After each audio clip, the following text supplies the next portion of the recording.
Hello, welcome to Noble Neff Online School. Noble Neff Online School ma Josovare. Today we are going to learn something very important in English grammar, nouns. ဒီနေ့ကျမတို့ English grammar မှာအရင်အရေးကြီးတဲ့ nouns ကြောင်းကိုလေ့လာသွားမှာဖြစ်ပါတယ်။အခုကျမတို့ noun ရဲ့အဓိပ္ပာယ်ကိုအရင်လေ့လာကြမယ်နော်။ A noun is a word that names a person, a place, a thing, or an idea. A person လူပုဂ္ဂိုလ်တစ်ယောက်ယောက် a place နေရာဒေသတစ်ခုခု a thing အရာဝတ္ထုတစ်ခုခု or an idea အထွေးအခေါ်တစ်ခုခုစတာတွေကို noun လို့ခေါ်ပါတယ်။အခုကျမတို့ brain test လုပ်ကြည့်ပါမယ်နော်။ Which of these are nouns? Ran, apple, teacher ဒီ word သုံးခုရဲ့ဘယ်ဟာ noun ဖြစ်မလဲဆိုတာကြည့်ကြမယ်နော်အဖြေမှန်ကတော့ apple နဲ့ teacher ပါ run ကပြေးသည် run က noun မဟုတ်ပါဘူး verb ပါ apple က noun teacher က noun ပါအခုကျမတို့ပထမဆုံးအနေနဲ့ concrete nouns ကိုလေ့လာမှာဖြစ်ပါတယ် These are things you can experience with your five senses ဒီ concrete noun ကဗမာလိုပြောရင်တော့အာယုံ၅ပါးခံလို့ရတာပေါ့နော် five sense ဆိုတာအာယုံ၅ပါးပါအဲ့ဒါက you can see မြင်နိုင်တယ် you can touch ထိတွေ့လို့ရတယ်ကင်တွယ်လို့ရတယ်ပေါ့နော် you can hear ကြားနိုင်တယ် you can smell အနံ့ခံလို့ရတယ် you can taste အရသာခံလို့ရတယ်စားလို့ရတယ်ပေါ့နော်အဲ့ဒါတွေကို concrete noun လို့ခေါ်ပါတယ် examples အနေနဲ့ပြောရရင် dog ကကိုင်လို့ရတယ်ထိတွေ့လို့ရတယ် coffee တောက်လို့ရတယ် music နားထောင်လို့ရတယ် flower အနံ့ရှူလို့ရတယ်အဲ့ဒါတွေအကုန်လုံးက concrete noun ဖြစ်ပါတယ် concrete noun if you can sense it it's a concrete noun အာယုံခံလို့ရတယ်ဆိုရင်အဲ့ဒါတွေအကုန်လုံးက concrete noun ပါ example sentence အနေနဲ့ I drink coffee every morning ကျမ coffee ကိုမနက်တိုင်းတောက်ပါတယ်ဒီမှာ coffee ကတောက်လို့ရတဲ့အတွက် coffee က concrete noun ပါ The teacher is talking ဆရာမကစကားပြောနေပါတယ် teacher ကလည်းလူပုဂ္ဂိုလ်ထိတွေ့လို့ရတယ်အဲ့ဒါကြောင့် teacher က concrete noun ပါ I have a book ကျမမှာစာအုပ်တစ်အုပ်ရှိပါတယ်အဲ့ဒီမှာ book ကလည်းကင်တွယ်လို့ရတယ်ထိတွေ့လို့ရတယ်အဲ့ဒါကြောင့် book က concrete noun ပါဒီမှာကျမတို့ brain test လုပ်ကြည့်မယ်နော် Which one is concrete noun? Concrete noun ဒီသုံးမျိုးတွေက concrete noun ကဘာလဲတဲ့ Love, apple, happiness Love ရဲ့ love ကအချစ် apple ပန်းသီး happiness ပျော်ရွှင်မှုအဲ့သုံးခုတွေက concrete noun ကဘယ်ဟာလဲဆိုတာရွေးရမှာပါအဖြေမှန်ကတော့ apple ပါlove ကအချစ်ကထိတွေ့လို့မရဘူးကင်တွယ်လို့မရဘူး happiness ပျော်ရွှင်မှုကလည်းမမြင်ရဘူးထိတွေ့လို့လည်းမရဘူးကင်တွယ်လို့လည်းမရဘူးအဲဒါကြောင့် apple ကအဖြေမှန်ဖြစ်ပါတယ်အခုကျမတို့ proper nouns ကိုလေ့လာမှာဖြစ်ပါတယ် These are special names and they always start with a capital letter ဒီ proper noun က special name ဆိုတာနာမည်တည်တဲ့နာမည်ပေးထားတာကိုပြောတာပါလူပုဂ္ဂိုလ်နာမည်မြို့နာမည်တွေနောက်တစ်ခုကဒီနေ့ရက်ပေါ့နော်နေ့ရက်ဆိုတာ Monday တို့ Tuesday တို့အဲ့ဒါတွေအကုန်လုံးနောက်တစ်ခုကဒီ Google ဆိုတာလဲဒီ website နာမည်ပေါ့နော်သူကတစ်ခုပဲရှိတယ်တည်တဲ့နာမည်ပေးထားတယ်အကုန်လုံးကို proper nouns လို့ခေါ်တယ်နောက်တစ်ခုက proper nouns ကိုအမြဲဒီအစစလုံးကို capital letter အကြီးနဲ့အမြဲရေးရပါတယ်စာလုံးအကြီးနဲ့အမြဲရေးရပါတယ် example အနေနဲ့ဆိုရင် John ဆိုတာလူပုဂ္ဂိုလ်နာမည်ဒီအစစလုံးကို J ကိုအကြီးနဲ့ရေးရတယ် New York ဆိုတာမြို့နာမည်ဖြစ်တဲ့အတွက်ကိုဒီ N အစစလုံးကို capital letter နဲ့ရေးရတယ် Monday ကလည်းနေ့ရက်တွေအကုန်လုံးကိုအစစလုံး capital letter နဲ့ရေးရတယ် Google မှာဒီအစစလုံး capital letter နဲ့ရေးရတယ်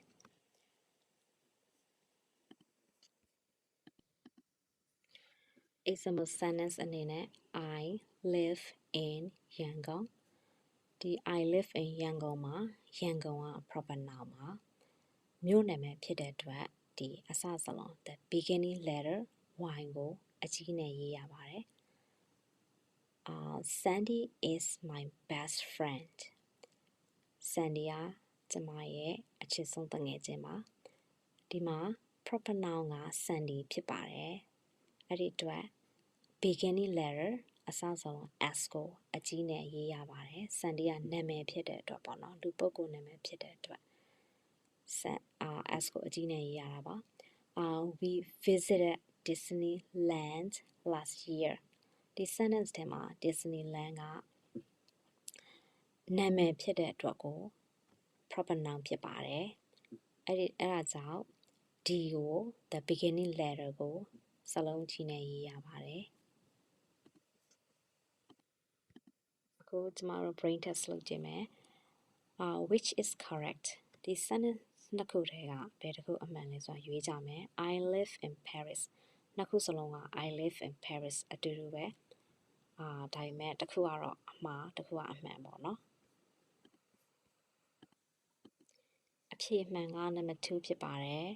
ဘာလို့လဲဆိုတော့Paris ကသူကမြို့နာမည်ဖြစ်တဲ့အတွက် the beginning letter P ကို capital letter အကြီးနဲ့ရေးရပါတယ်အဲဒါကြောင့်အပေါ်က Paris က beginning letter အစစလုံးကိုအသေးနဲ့ရေးထားတဲ့အတွက်မှားနေတာဖြစ်ပါတယ်အခုကျမတို့ number 3 abstract nouns ကိုလေ့လာမှာဖြစ်ပါတယ်abstract nouns ဆိုတာဘာတွေလဲဆိုတော့ these are things you cannot see or touch abstract nouns ဆိုတာ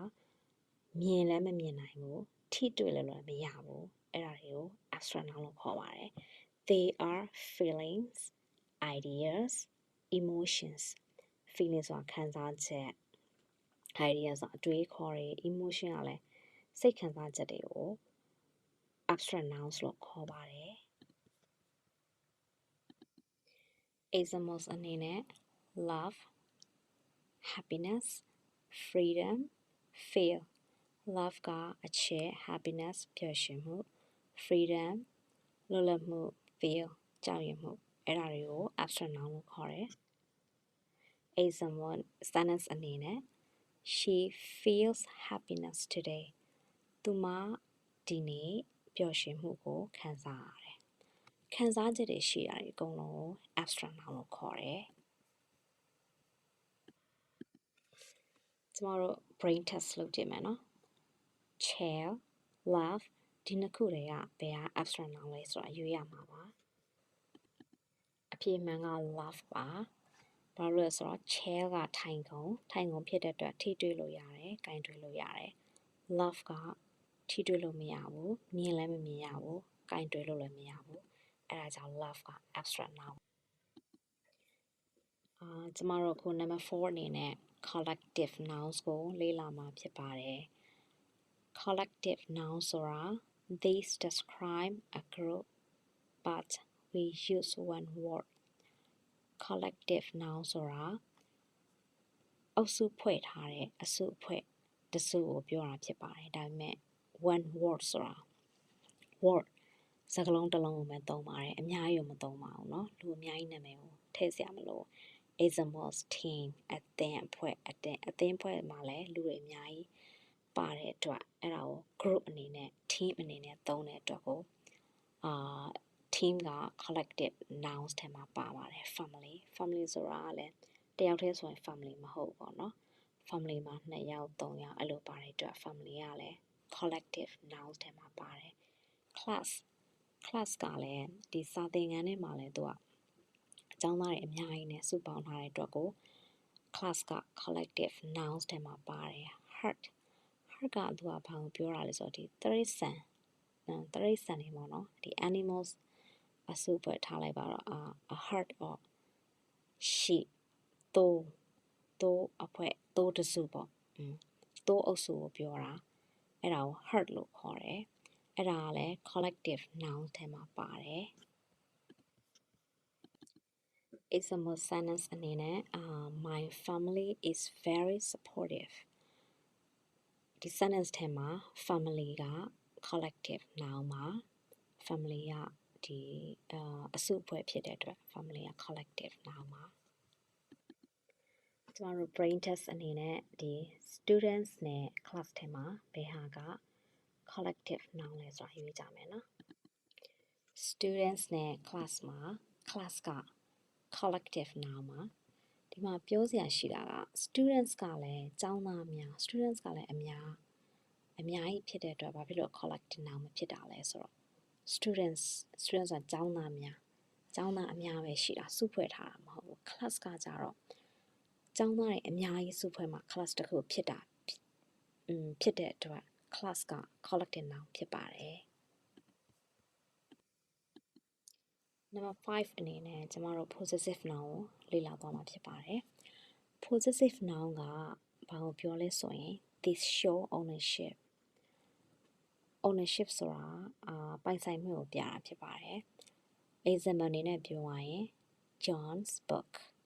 John ၏စာအုပ် John ပိုင်ဆိုင်တဲ့အရာ John ပိုင်ဆိုင်တဲ့စာအုပ် The dog's tail ခွေးအမီဆိုတာခွေးပိုင်ဆိုင်တဲ့အမီသူပိုင်တဲ့အရာ My sister's car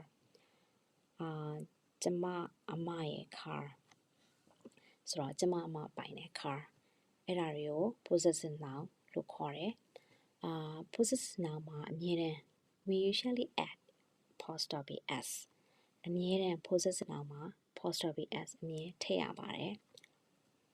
ဘာဖြစ်လို့လဲဆိုတော့ပိုင်ဆိုင်မှုပြတဲ့အတွက်တကယ်လို့ apostrophe s မထည့်ဘူးဆိုရင်အဓိပ္ပာယ်ကတစ်မျိုးဖြစ်သွားမှာပေါ့နော်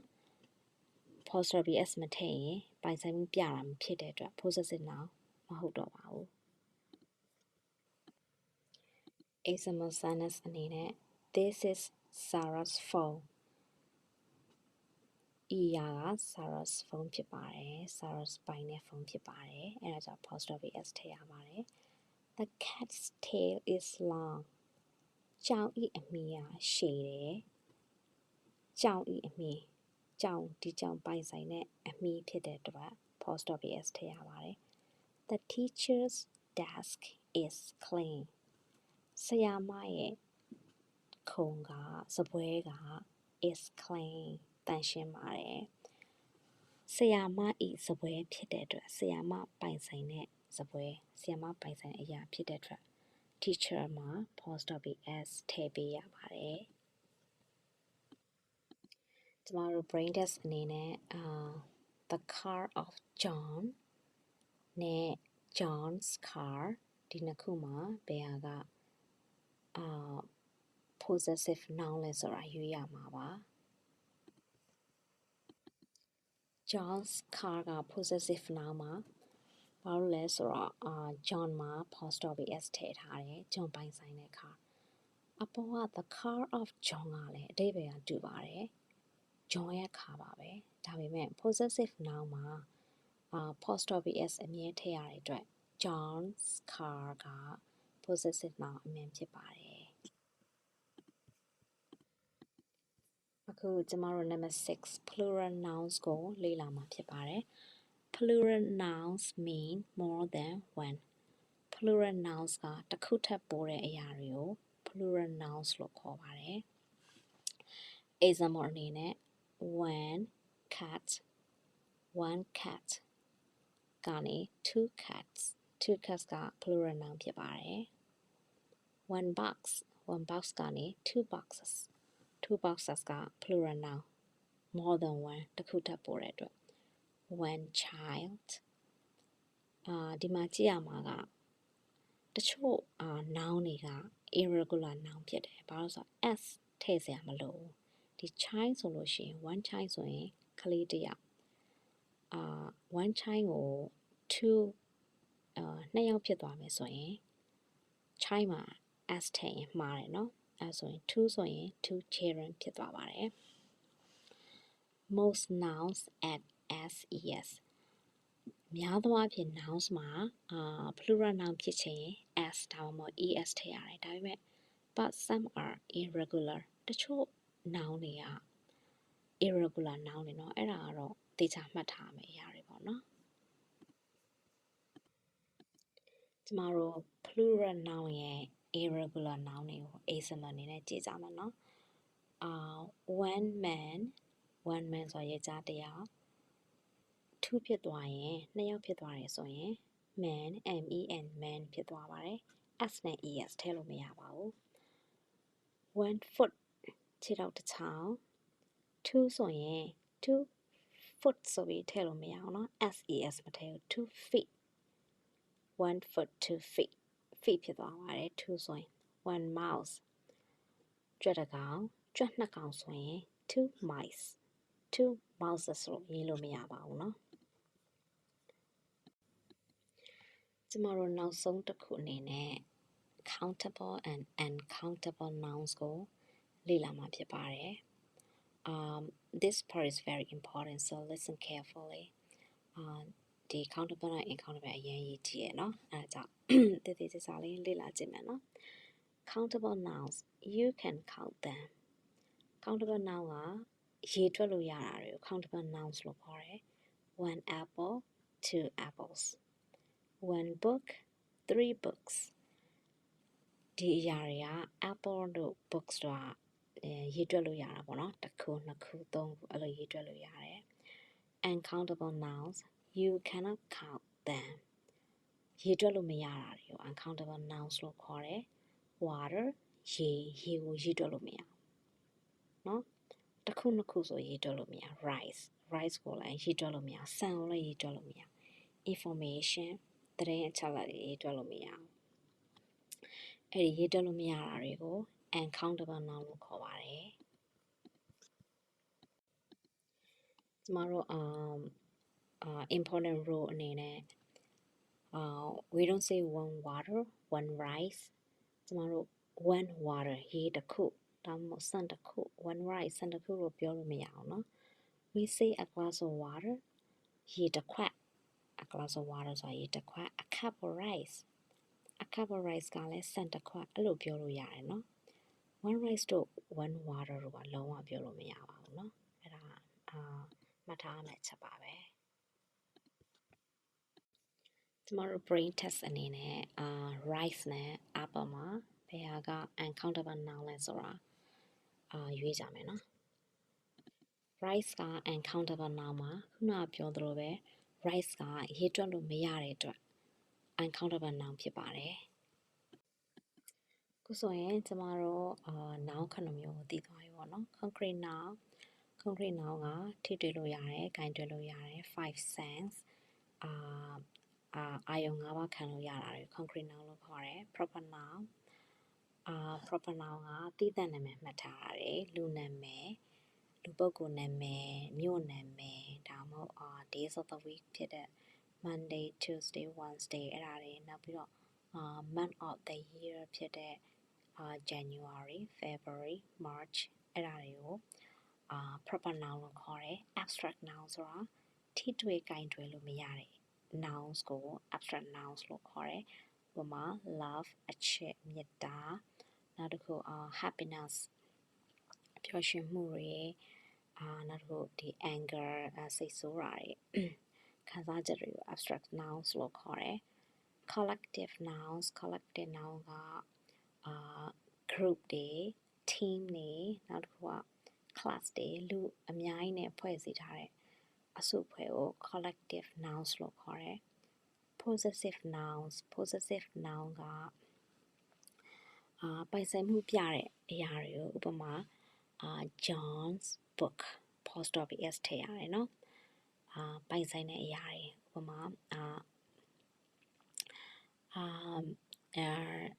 sister's car sister ပိုင်တဲ့ car dog's tail cat's tail စတာတွေကို possessive nouns လို့ခေါ်တယ် plural nouns ကတစ်ခုထက်ပိုတဲ့အရာတွေကို more than one အဲ့ဒါတွေကို plural nouns လို့ခေါ်တယ်ပုံမှာ two cats 3 women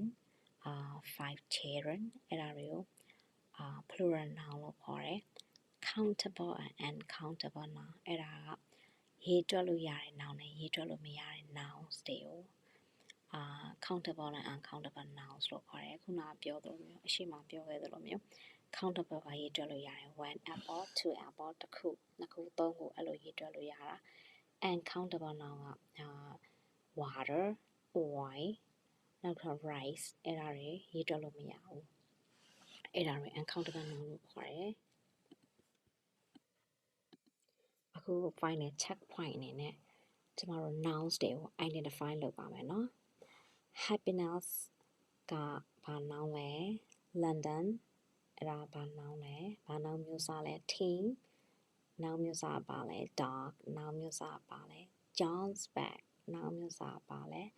books noun မျိုးစားပါလဲ water noun မျိုးစားပါလဲအဲ့ဒါတွေကိုကျမတို့ပြန်ကြည့်မယ် okay happiness က abstract noun မှာသူကထိတွေ့လို့မရဘူး၊ကင်တွယ်လို့မရဘူး London က proper noun မှာသီးသန့်နာမည်ဖြစ်တဲ့အတွက်ပြီးတော့ဒီ beginning letter အစစလုံးကcapital letter နဲ့ရေးထားတဲ့အတွက်ပေါ့နော် team ကအစုဖွဲ့ဖြစ်တဲ့အတွက် collective noun မှာ dog ဆိုတာထိတွေ့လို့ရတယ်၊ကင်တွယ်လို့ရတယ်အဲ့ဒါကြောင့် concrete noun မှာ John's bag John ပိုင်ဆိုင်တဲ့အရာ John ပိုင်ဆိုင်တဲ့ bag